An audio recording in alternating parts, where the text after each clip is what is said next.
Amém, amados? Glória a Deus. Quantos querem ouvir a palavra de Deus essa noite? Pastor Antônio Orestes. Vamos receber o pastor Antônio Orestes.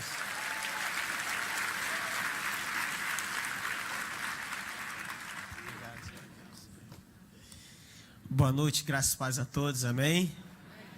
Glória a Deus, ao Deus eterno, honra, glória, pois tem sido bondoso conosco, tem nos abençoado, dado-nos cada dia sua graça, sua bênção. Então Deus seja louvado para todos sempre, amém? Quero agradecer a Deus pela vida do nosso pastor Silas, pela oportunidade, pelo investimento em nossas vidas, por estar sempre nos abençoando. Obrigado, pastor Dilton. Obrigado, pastor Matias, pastor Vicente. Deus abençoe muitíssimo. Abra por gentileza sua Bíblia. Segundo livro das Crônicas, capítulo 20. Segundo livro das Crônicas, capítulo 20. Tem aqui um pequeno texto interessante para nossas vidas. Diz assim. Você achou, hein? Estou ouvindo ainda o farfalhar das Bíblias. Deus abençoe. Parabéns a todas as mamães. Segundo Crônicas 20 diz assim: e sucedeu que depois disso os filhos de Moabe, os filhos de Amon, e com ele alguns outros dos amonitas vieram a peleja contra Josafá. Então vieram alguns que deram aviso contra Josafá, dizendo: vem contra ti uma grande multidão da além do mar e da Síria, e esses que já estão em Azazon Tamar, que é em Gede ou em Gedi. Então Josafá temeu e pôs-se a buscar o Senhor, e apregoou jejum em todo o Judá. Versículo 5. E pôs-se Josafá em pé na congregação de Judá e de Jerusalém, na casa do Senhor, diante do pátio novo. E disse: Senhor, Deus de nossos pais, porventura não és tu Deus nos céus? Pois tu és dominador sobre todos os reinos da gente, e na tua mão há força e poder, e não há quem te possa resistir. Versículo 12: Deus nosso, porventura não julgarás? Porque em nós não há força perante esta grande multidão que vem contra nós, e não sabemos nós o que faremos, porém os nossos olhos estão postos em ti. Versículo de número 15, E Jahaziel disse: dai ouvidos todo Judá, e vós, moradores de Jerusalém, e tu, ó rei Josafá, assim o Senhor vos diz: não temais, nem vos assusteis, por causa desta grande multidão, pois a peleja não é vossa, senão de Deus. Amanhã descereis contra eles, e eis que sobem pela ladeira de Ziz, e os achareis no fim do vale, diante do deserto de Jeruel. Repita após mim, por gentileza: e os achareis no fim do vale.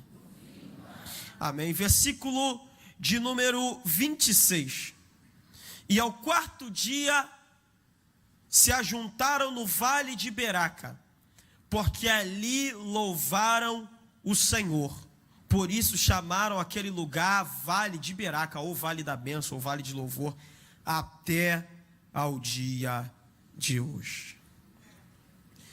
Esse texto aqui tem tantas circunstâncias e situações que parece com as que nós atravessamos no dia a dia, na trajetória da nossa vida, no nosso tempo de caminhada na terra. Quem nunca se deparou diante de uma notícia ruim? Quem nunca foi surpreendido com uma informação cruel? Quem nunca se surpreendeu com uma notícia de que vem contra você um problema de uma magnitude que você não pode resolver. Uma situação tão avassaladora que você não sabe como lidar com ela. Uma situação que foge à sua capacidade de resolver, à sua capacidade de lidar, à sua capacidade de enfrentar, à sua capacidade de tentar solucionar o caso. Às vezes lidamos com isso, seja em forma de doença, seja em meio à crise financeira, seja por meio de um problema conjugal, seja problema de uma notícia ruim, um luto, algo cruel que abate ou vem sobre a nossa casa, sobre a nossa família, sobre nossa parentela. E aqui o texto tem algo semelhante a isso. O texto nos mostra que Josafá, rei de Judá, cuja capital era Jerusalém, é surpreendido com uma notícia ruim. E a notícia ruim e cruel é essa aqui, ó. Vem contra ti uma grande multidão da além do mar e da Síria. Vem contra ti uma grande multidão. E eis que já estão em Hazazon Tamar. Diante da notícia ruim, diante da notícia cruel que Josafá recebe, olha, vem contra você um problema maior do que você pode resolver. Vem contra você uma situação além da sua capacidade de lidar. Olha, Josafá, vem contra você inimigos, tribulações, adversidades que você não vai saber lidar com ela. Vem contra você uma grande multidão. E a Bíblia diz que quando Josafá recebe essa notícia, o que ele faz? Como qualquer um de nós ao receber uma notícia ruim, como qualquer um de nós ao recebermos uma informação de algo cruel, de algo que vai deixar as coisas ruins, e o texto diz que ele teme. Quem nunca temeu diante de uma notícia ruim? Quem nunca tremeu diante de um problema maior do que suas forças? E a Bíblia diz que Josafá teme, ele reconhece seu limite. Mas o que me chama a atenção é que ele não para aí. O texto diz que Josafá pôs-se a buscar ao Senhor. Ele vai para a casa de Deus, ele invoca a Deus, ele vai buscar a Deus, e a oração dele é o que está a partir do versículo 6, ele diz assim: ah, Senhor, Deus de nossos pais, porventura não és tu Deus nos céus? Pois tu dominas sobre o reino de todas as gentes, e na tua mão há força e poder, e não há quem te possa resistir. E é interessante que ele diz para Deus assim: não há força em nós contra essa grande multidão. Ele está dizendo para Deus: Deus, não dá para mim, eu não consigo, é maior do que eu, tem mais força do que eu. Ele diz: não há força em nós. Ele acrescenta mais um detalhe: e nós não sabemos o que havemos de fazer. O problema não é só a situação ser maior do que ele, a questão é que ele também não sabia como resolver. Mas ele termina a oração dele dizendo uma das frases que para mim é uma das mais belas das Escrituras. Ele diz assim: nós não sabemos o que fazer, e não há força em nós para resistir a essa multidão. Mas ele termina dizendo: porém, os nossos olhos estão postos em ti. Os nossos olhos estão postos em ti. E você conhece a história. Deus responde. Deus diz para eles: olha, nesta peleja vocês não vão ter que pelejar. Esse negócio não é de vocês, esse negócio é meu. Eu vou resolver essa situação.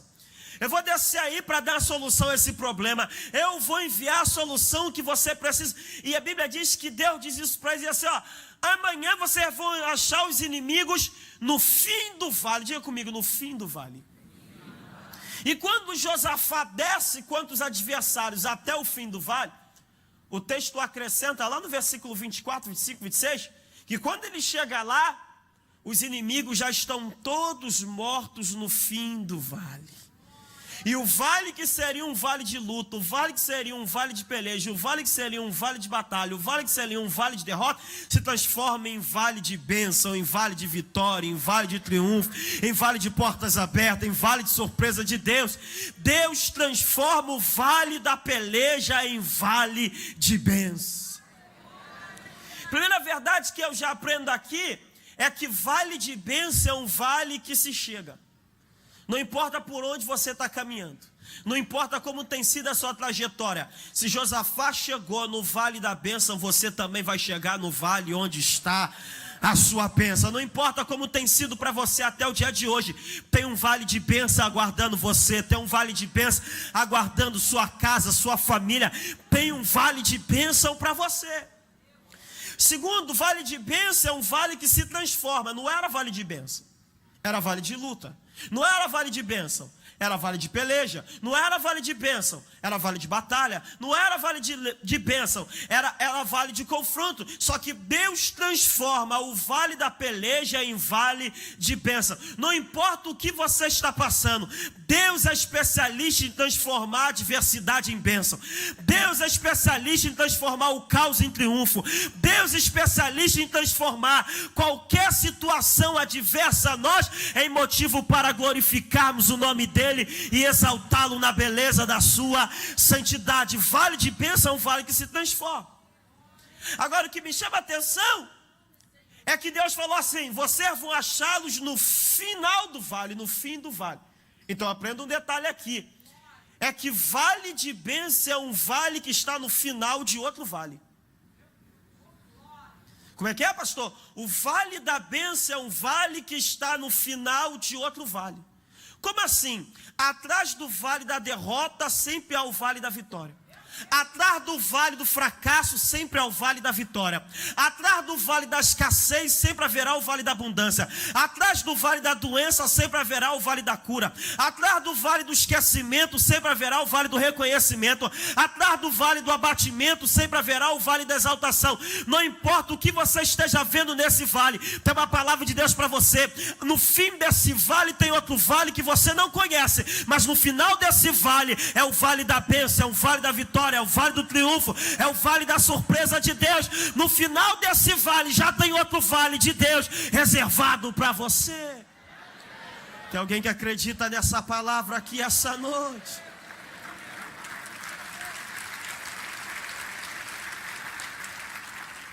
No final desse vale já tem outro vale. Agora, tem algo aqui implícito no texto. Qual é? É que só tem vale de bênção porque os inimigos atacaram. Só existiu vale de bênção porque houve uma incursão inimiga. Olha para quem está do teu lado e diga: se você gosta de vale de bênção, diga: só existe vale de bênção porque os inimigos atacaram.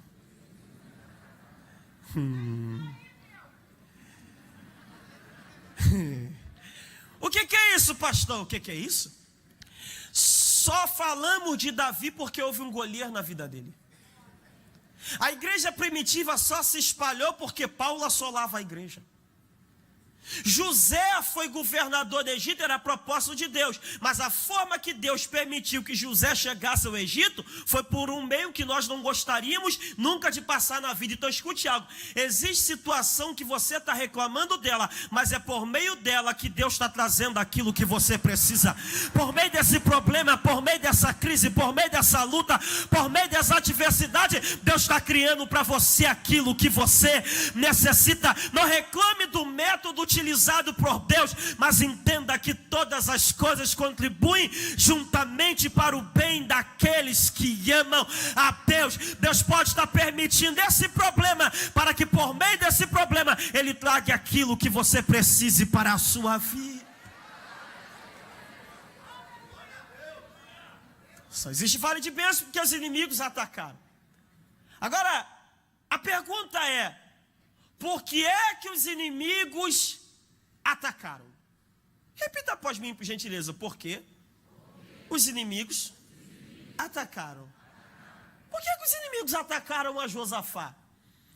Parece-me que a resposta está no versículo 1. Diz assim: sucedeu que depois disso, os filhos de Moab, os filhos de Amon, e com ele alguns dos amonitas vieram a peleja contra Josafá. O que tem aqui?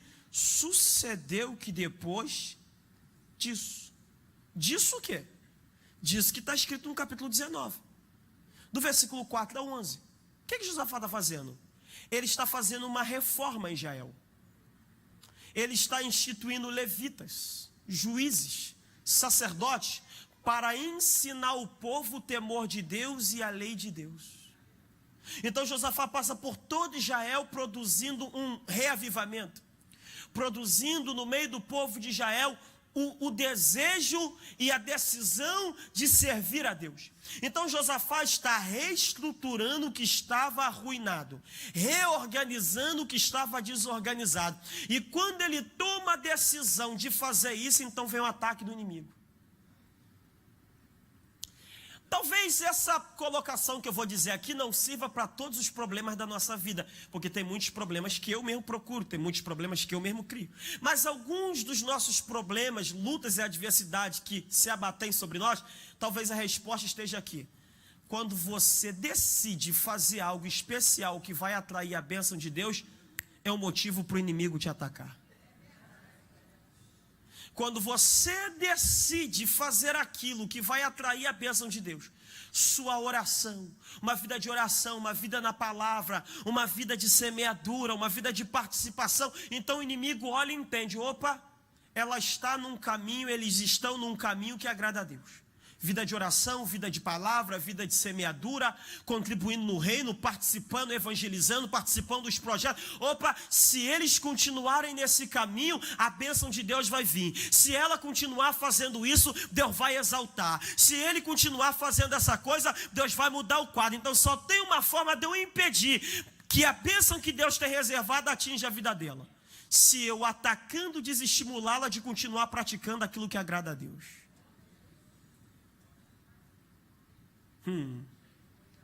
Escute algo. Eu tenho uma ideia. Isso é uma conjectura minha. Eu acho que ninguém entende mais, percebe mais rápido de quando Deus quer nos abençoar do que Satanás. Como assim, pastor? Ninguém percebe tão rápido quando Deus quer te abençoar como Satanás. Primeiro, quando você faz aquilo que atrai a bênção de Deus, você pratica a palavra, ele conhece a palavra muito bem. Então ele já sabe o teu caminho, se o teu caminho está diante de Deus ou não. Segundo, escute algo. Efésios capítulo 1, versículo 3 diz assim: bendito Deus e Pai de nosso Senhor Jesus Cristo, o qual nos abençoou com toda a sorte de bênçãos espirituais nos lugares celestiais. Onde foi que Deus nos abençoou com toda sorte de bênção? Nos lugares celestiais em Cristo. Lugares celestiais. Primeiro capítulo de Efésios começa dizendo que Deus nos abençoa nos lugares celestiais. Último capítulo de Efésios, Efésios capítulo 6, Paulo vai dizendo: demais, irmãos meus, revesti-vos do Senhor e da força do seu poder. E no versículo 12 ele vai dizer assim: porque não temos que lutar contra a carne nem contra o sangue, mas contra os principados e potestades, contra as hostes espirituais da maldade nos lugares. Observe o que a Bíblia está dizendo. Primeiro, na mesma dimensão em que Deus te abençoa, é a dimensão que teu inimigo trafega. Deus te abençoa nos lugares celestiais, Satanás trafega nos lugares celestiais. Escute, Deus nos abençoa primeiramente no mundo espiritual, porque Deus é espírito. João capítulo 4, Jesus falou: Deus é espírito. Importa que os seus adoradores o adorem em espírito e em verdade. Então isso aqui é uma conjectura minha. Deus, quando vai nos abençoar, Deus não nos abençoa primeiro no mundo terreno, Deus nos abençoa no mundo espiritual, nos lugares celestiais. Aí Deus nos abençoa no mundo espiritual, aquela bênção que Deus libera no mundo espiritual vai se materializar no mundo físico. Então, quando Deus nos abençoa no mundo espiritual, até isso se materializar no mundo físico, tem alguém que percebe primeiro que você. Quem trafega no mundo espiritual? Satanás. Então eu tenho uma ideia que fosse mais ou menos assim, conjectura minha. É como se Deus, quando fosse nos abençoar, Satanás percebesse. Por quê? Porque quando Deus vai mandar a bênção, é como se Deus esfregasse na cara dele primeiro. Olha aqui o que está descendo para ele. Olha aqui o que está descendo para ela. Olha aqui o que eu vou mandar para ele. Olha aqui o que eu vou mandar para ela. Olha aqui o que eu vou fazer na vida dele. Observe um detalhe. Em Jó capítulo 1, de número 1, é Deus que dá testemunho de Jó para Satanás. Observaste meu servo Jó? Homem íntegro, fiel, temente a Deus, que se desvia do mal. Então passa na casa dele. Então ele percebe primeiro do que eu e primeiro do que você. Então qual a estratégia dele? Tentar atormentar, atribular, para fazer com que você saia da posição onde a bênção de Deus vai te alcançar. Daniel capítulo 10, Daniel está orando a Deus. Por 21 dias ele ora. No primeiro dia que ele ora, Deus manda a resposta. Só que quando Deus manda a resposta para Daniel, a Bíblia diz que um príncipe da Pérsia bloqueia o anjo que está trazendo a resposta. Então observa um detalhe. Daniel está orando. No primeiro dia da oração, Deus já havia respondido. Só que a bênção não havia chegado na vida dele. Só que tem um detalhe, sabe qual é? E aqui que está o segredo. É que Daniel não para de orar. Daniel continua a orar até o 21º dia. Escute um detalhe. Continue a fazer aquilo que você está fazendo que agrada a Deus. Porque mais cedo ou mais tarde aquilo que Deus liberou vai alcançar a tua vida, vai alcançar a tua casa, vai alcançar a tua família. Não importa o que ele faça contra você, mas o que importa é que se você continuar, a bênção de Deus vai te alcançar em nome de Jesus. A bênção de Deus vai te alcançar. A bênção de Deus vai tocar em você, vai alcançar a sua família. Agora escute, quais são as características do ataque? Número 1, primeira característica do ataque é focal. O texto diz, vem contra ti. Ué, mas não vão atacar a nação? Vai atacar a nação, mas o foco é quem? Josafá. Vem contra ti, o ataque é focal. Tem muita gente, mas estão interessados em você. Segunda característica do ataque é desproporcional. São 3 contra 1. São 3 nações contra uma. Moabe, Amons da montanha de Seir. Terceira característica do ataque, inesperado. Eu acho interessante a expressão do texto bíblico. Então vieram alguns que deram aviso a Josafá dizendo, vem contra ti uma grande multidão da além do mar e da Síria. Agora observe um detalhe.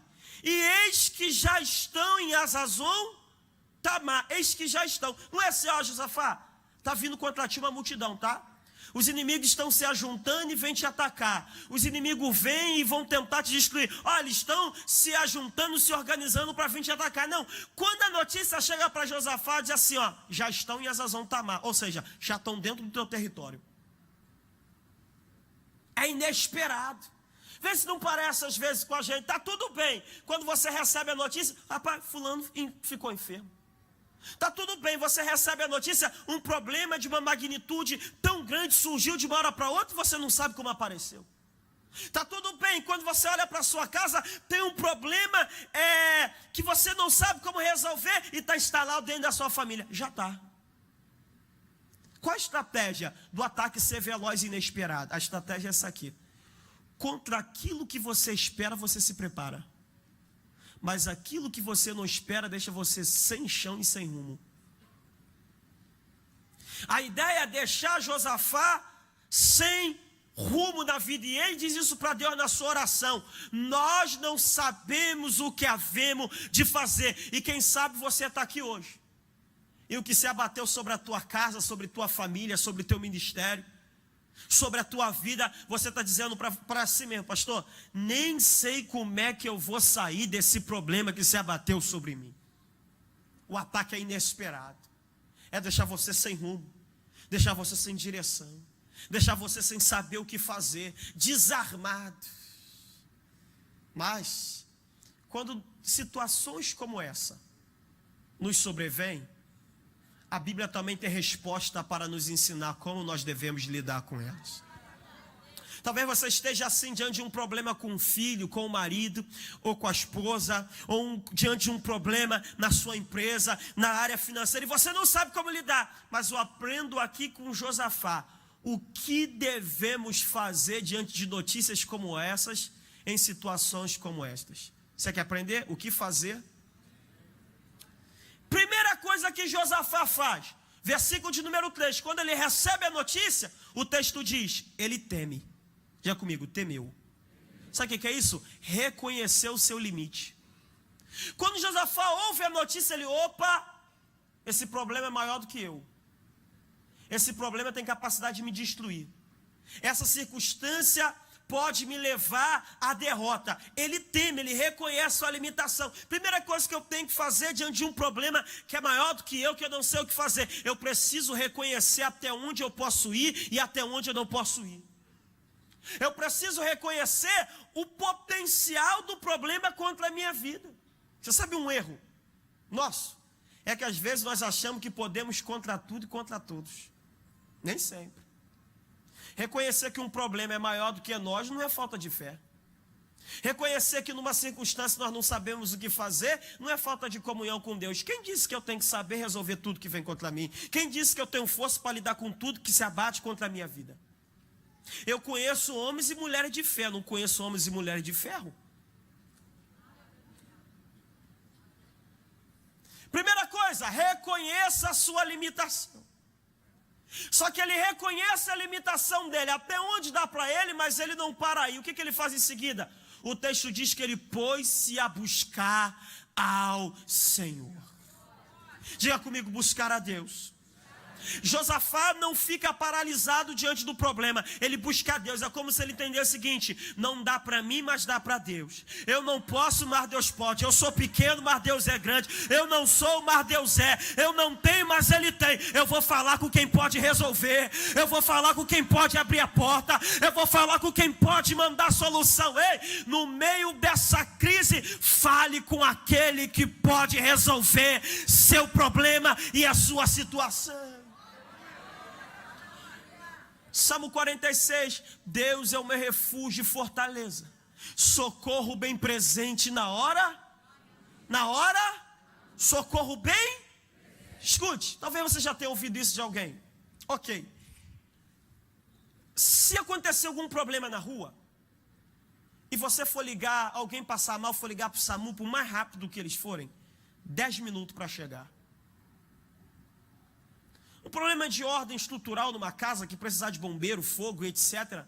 Por mais rápido que eles forem, 10 minutos para chegar. E olha que eles estão ali do outro lado. Quem conhece aqui o bairro da Pé, do outro lado. Mas vai ter que atravessar o viaduto e vir para cá. Quando está acontecendo um problema na tua vida, que você pede o socorro de Deus, não demora 10 minutos para ele chegar. Não demora 5 minutos para ele chegar. Nem 1 minuto, nem 1 milésimo. Porque a Bíblia não diz Deus é o socorro que vai chegar. Deus é o socorro bem presente.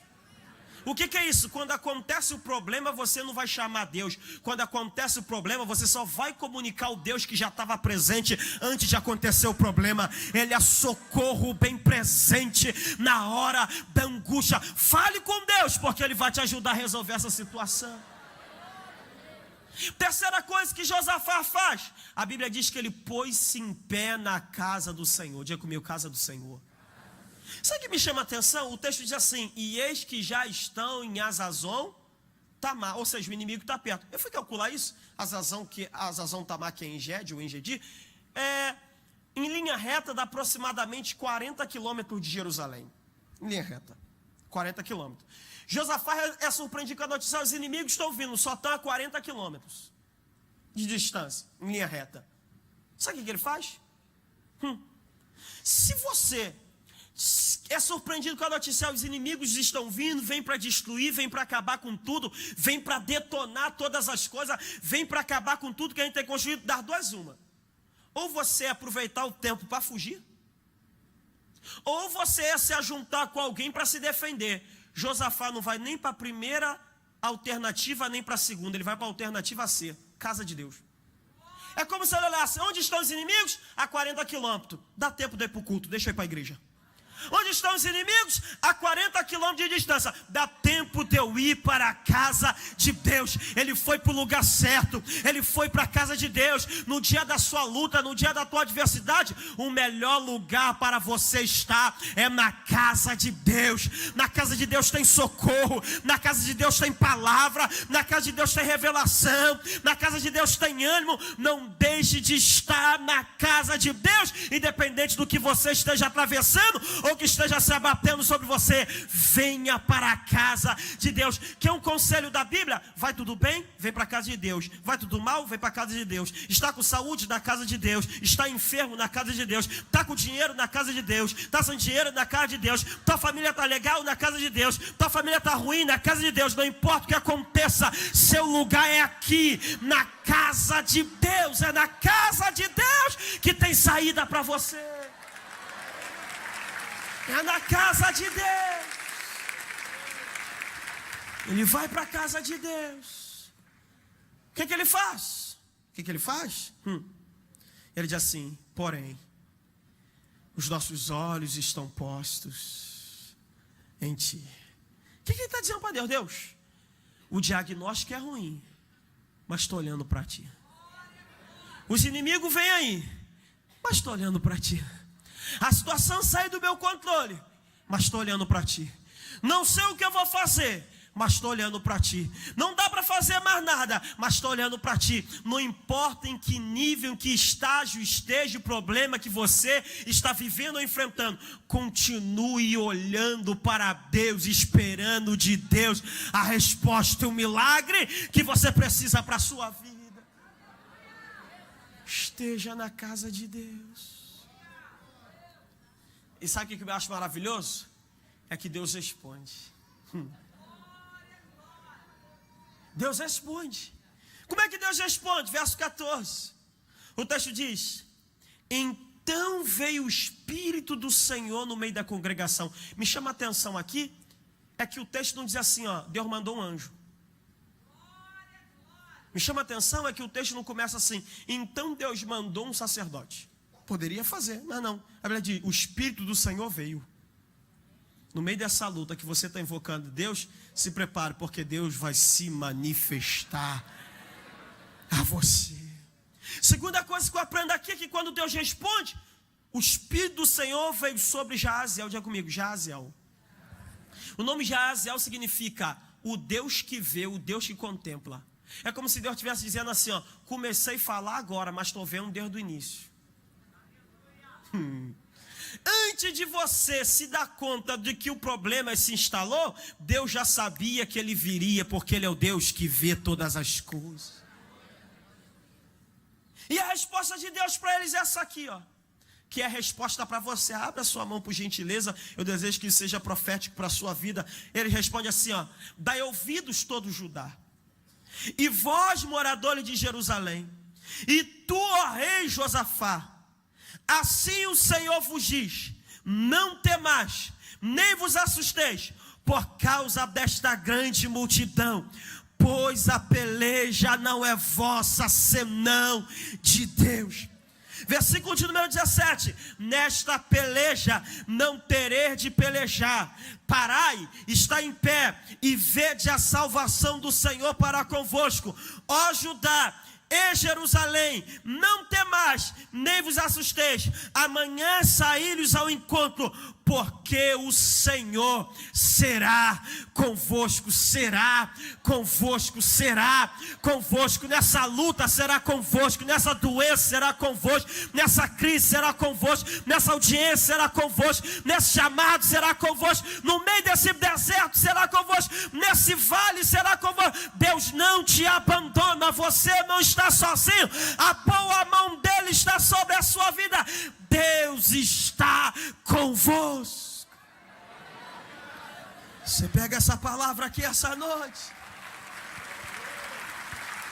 Será convosco.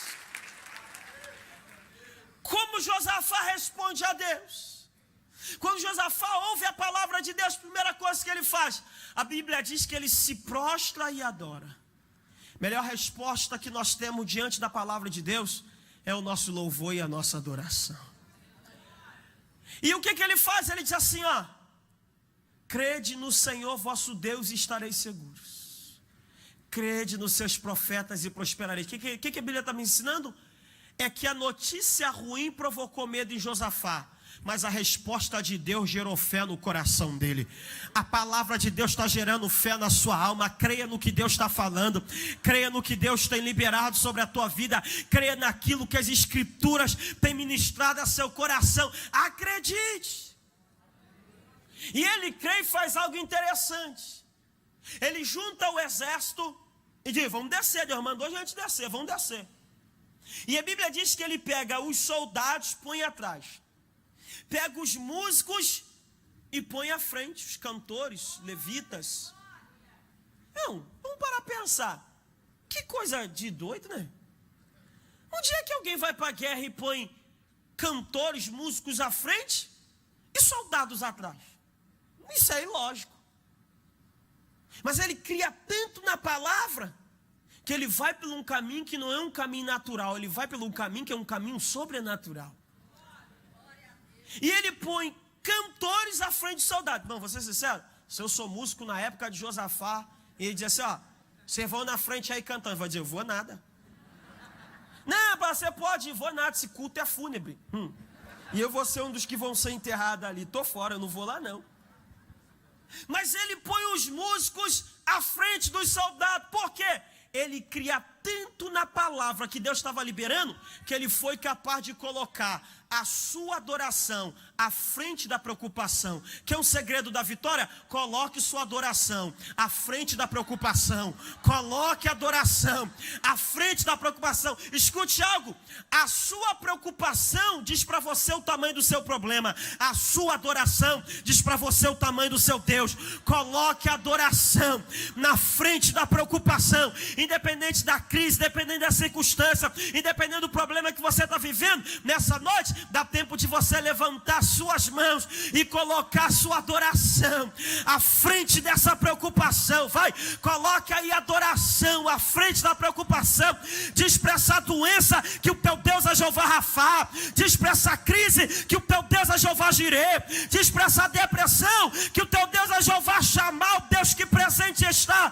Coloque a adoração à frente da preocupação. Dá para você glorificar aí o nome daquele que pode todas as coisas.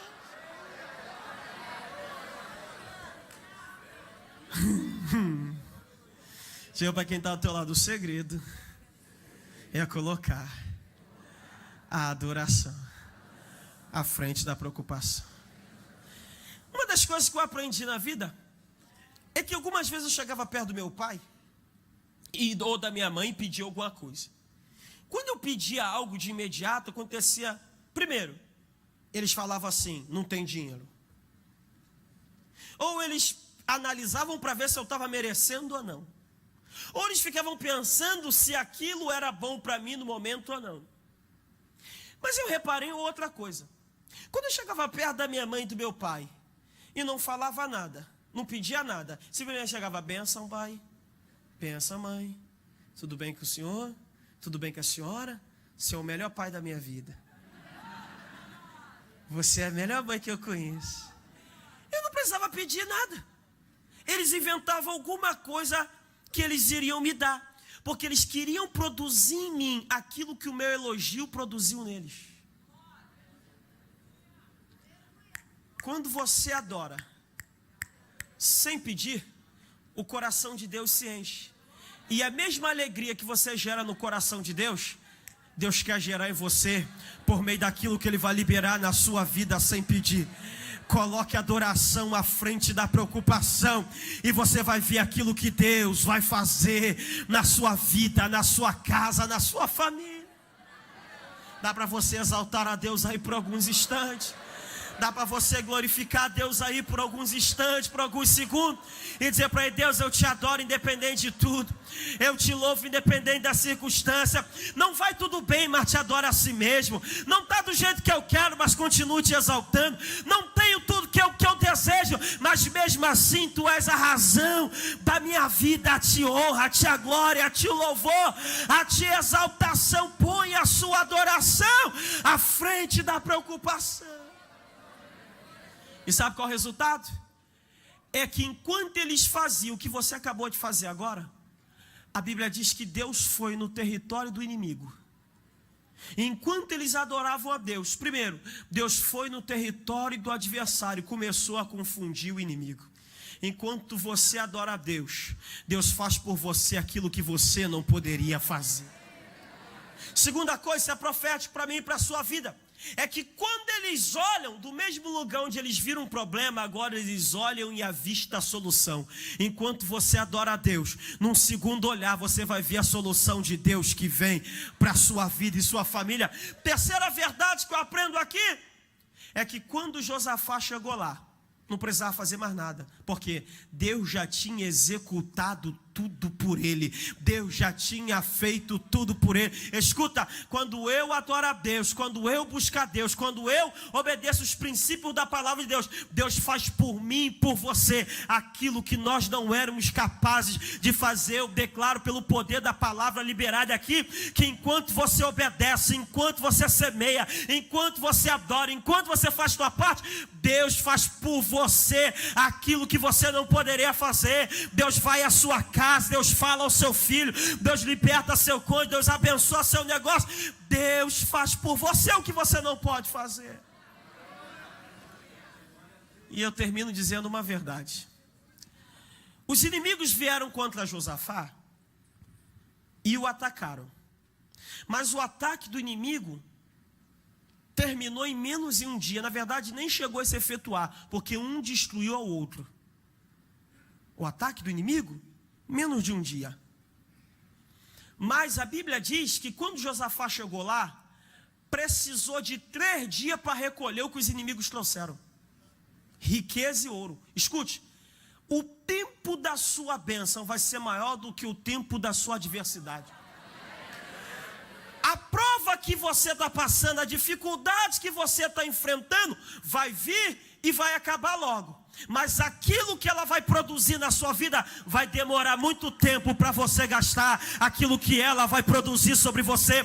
Paulo diz: porque a nossa leve e momentânea tribulação produz para nós um peso eterno de glória acima de toda comparação. Eu declaro sobre a sua vida, pelo poder da palavra de Deus, que aquilo que essa tribulação vai produzir é maior do que o tempo de adversidade, é maior do que o tempo de luta, é maior do que o tempo de escassez, é maior do que o tempo de falta. Vai ter mais tempo de bênção do que tempo de escassez. Alguém recebe essa palavra aqui, em nome de Jesus?